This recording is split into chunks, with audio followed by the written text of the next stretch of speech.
All right, so we just finished part 2 of John Maxwell's teaching on a winner's mindset. So let's recap the first 3 points that he made in part 1, which is it's what you learn after you know it all that counts.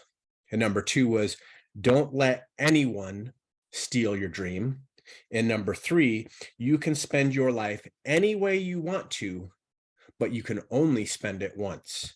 So then he starts today with the number 4, which is success lies in forming the habits of doing things failures don't like to do.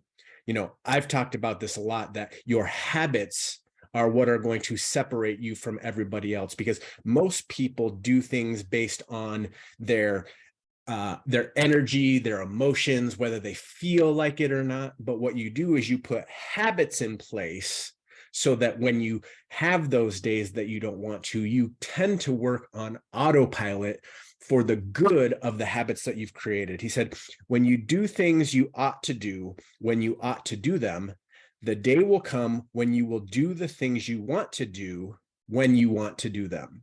So when you create habits for the good that allow your team and your business to move forward on autopilot, you will compound those successes to create even greater success and give you the opportunity to have more time to do the things that you want to do.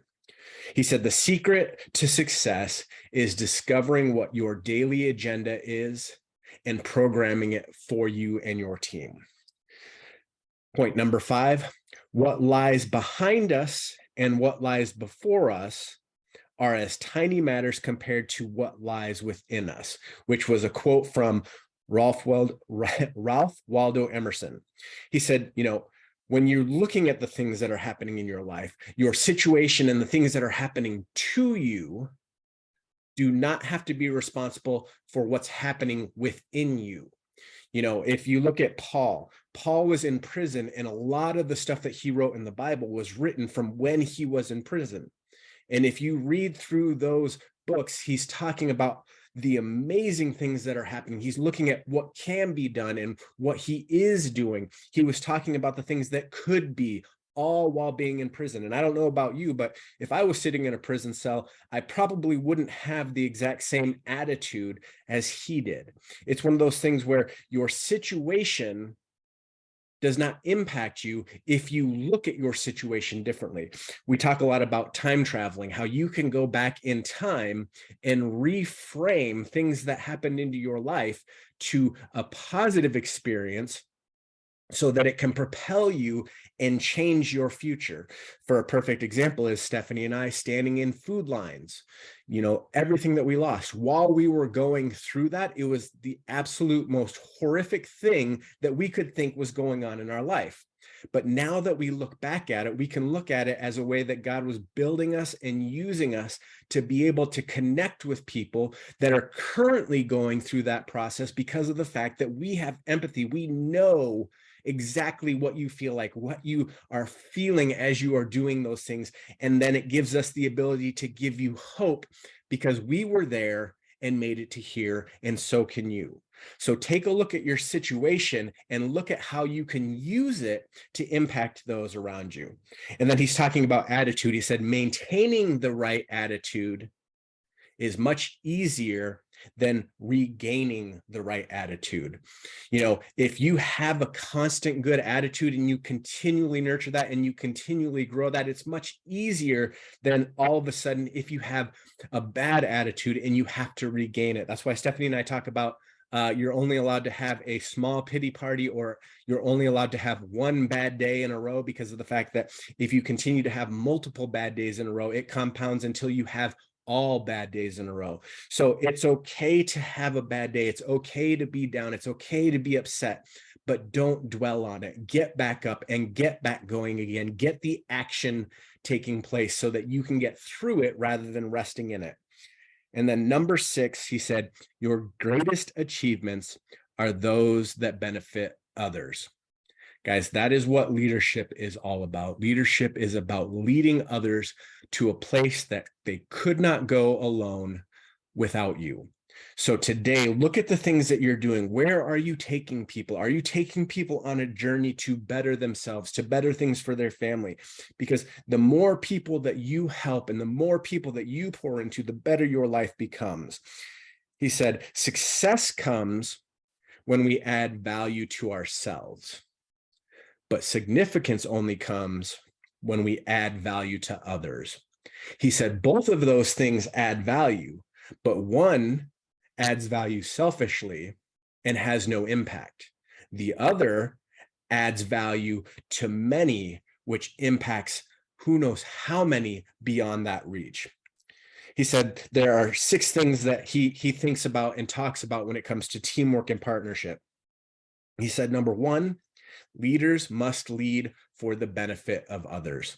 Leaders are leading others. Managers are just telling others what to do for their benefit. So when you look at the difference between adding success to yourself and significance to others, that tends to show you the difference between who is a leader and who is a manager. He said, number 2, partnerships purify motives. So look at how you interact with your team. Are the things that you're telling them to do to benefit them? Are you sharing things to help them? Or are the things that you are going over with them merely to help you? And the thing about that is people are very good at figuring it out on you earlier rather than later. So make sure that you look at the motives behind what you're doing. Number 3, proximity is not necessarily unity. Just because of the fact that you have a group page, you have a team page, we have this page where we're training and learning and doing personal development together, that does not mean that we are necessarily united in what we're doing. So when you take a look at your team and you're looking at the things that you're doing, cast a vision that will draw people together, that will unite people together on a common goal, on a common quest. That way that you can draw people together. Because what happens when you draw people together and they experience things together, the bond becomes much better and the unity between the group becomes much better, and you're accomplishing way more when everybody is going in the same direction. Number 4 is my highest value is the value that I bring to others. Guys, you cannot have a better, more worthwhile goal than to add value and to live out your highest calling so that you can reflect and help and change the lives of people around you. Number 5, great achievements are a result of teamwork and partnership. You know, when you look at a team in team sports, there is really no I in team sports. If you look at the greatest teams that have ever won, it was because somebody made a decision to bring the team together. You know, we talk about how amazing Michael Jordan was as an individual player, but if you watch The Last Dance, you can see what he pulled out of every single person that played with him. He wanted to raise the level of everyone around him. There's a great new documentary on Bill Walton. Why can't I think? Anyways, there's another documentary out there about basketball players that they continued to pour into the team. The team was the most important thing, even though the individual accomplishments were great and he was one of the greatest basketball players of all time. It's one of those things where if he had never poured into the team and poured into the support of everyone around him, he would not have accomplished all of the great things. He said, I consider winning depending on how much my team was winning and how great they played. It was Bill Russell. Thank my goodness. Took me forever to get there.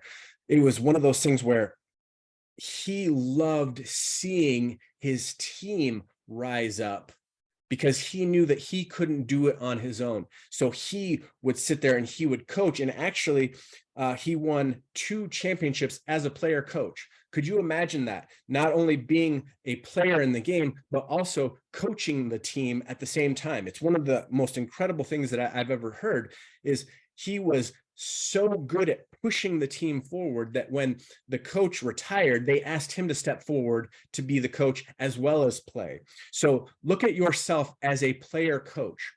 What are you doing to bring your level up higher while at the same time coaching your team and bringing them up a level higher?